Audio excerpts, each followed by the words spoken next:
નમસ્કાર મિત્રો, તમારું સ્વાગત છે જીપીએસસી વિથ કુલદીપ ચેનલમાં. જો તમે પણ રેપિડો વાપરો છો તો થઈ જશો સાવધાન મિત્રો.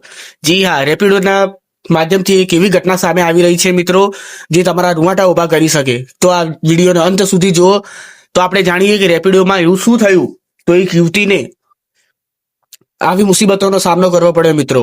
તો રેપિડો મિત્રો જે પણ ચલાવતા હોય, એટલે રેપિડો જે પણ વાપરતા હોય તે મિત્રો સાવધાન થઈ જશો. રેપિડોના બધા જ એટલે કે રેપિડો કંપની આવી નથી, પણ તેના જે અડધા ડ્રાઈવર છે એ બધા એવા હોય છે મિત્રો. અને બધા ડ્રાઈવર પણ એવા હોતા નથી, પરંતુ કેટલાક ડ્રાઈવરોના લીધે તેમની ઇમેજ છે એ ખરાબ થાય છે મિત્રો. તો જાણો આ વિડીયોમાં સંપૂર્ણ વિડીયો જુઓ અને આ વિડીયોમાં અંત સુધી જાણો કે રેપિડોમાં પાર્સલ મોકલ્યા બાદ યુવતીને કેવી મુસીબતનો સામનો કરવો પડ્યો. તો મિત્રો, રેપિડોથી પાર્સલ મોકલ્યા બાદ યુવતીને કડવો અનુભવ. ફોન પર ઓટીપીના અઢળક મેસેજ આવ્યા, એટલે કે ફેક આઈડી બનાવીને અશ્લીલ લખાણ પણ લખ્યું. પૈસા અને આઈફોનની પણ માંગ કરી દીધી મિત્રો. જો કેવું થઈ રહ્યું છે મિત્રો, આઈફોન અને પૈસાની પણ માંગ કરી મિત્રો, અશ્લીલ લખાણ પણ લખ્યા અને ઓટીપીના અઢળક મેસેજ પણ આવ્યા મિત્રો. તો તમે જોઈ શકો છો. તો મિત્રો યુવતીએ અમદાવાદના નવરંગપુરા રહેતા આઈટી એન્જિનિયર યુવતીને રેપિડોના પાર્સલ મોકલ્યા બાદ ભાડા બાબતે ડિલિવરી બોય સાથે માથાકૂટ થઈ હતી. ઝઘડા બાદ યુવતીએ અલગ અલગ નંબરથી યુવતીને ઓટીપીના અઢળક મેસેજ આવ્યા હતા.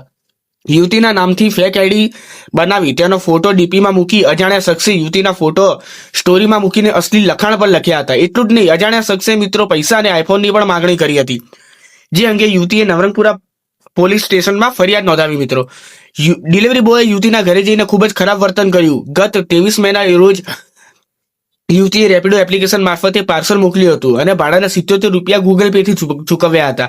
ડિલિવરી બોયે ડિલિવરી કર્યા બાદ યુવતી પાસે પૈસા માંગ્યા, ત્યારે યુવતીએ ગૂગલ પે નો સ્ક્રીનશોટ ડિલિવરી બોયને મોકલ્યો.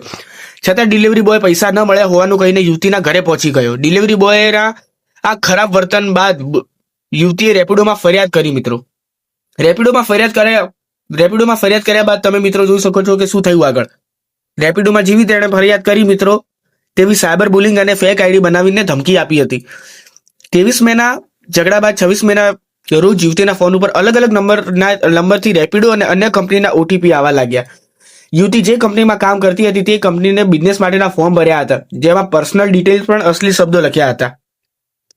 એટલું જ નહીં મિત્રો, યુવતીને તેના પડતા નામથી ઈમેલ પણ આવ્યો હતો, જેમાં પણ અશ્લીલ મેસેજ કર્યા બાદ થોડા દિવસ બાદ યુવતીની ફેક આઈડી બનાવી અને તેના ફોટોનો ઉપયોગ કરીને ડીપી મૂકવામાં આવી. ત્યારબાદ યુવતીના ફોટાથી સ્ટોરી મૂકીને તેને અશ્લીલ લખાણ પર કર્યું. ₹77,000 અને આઈફોનની માંગણી કરી મિત્રો.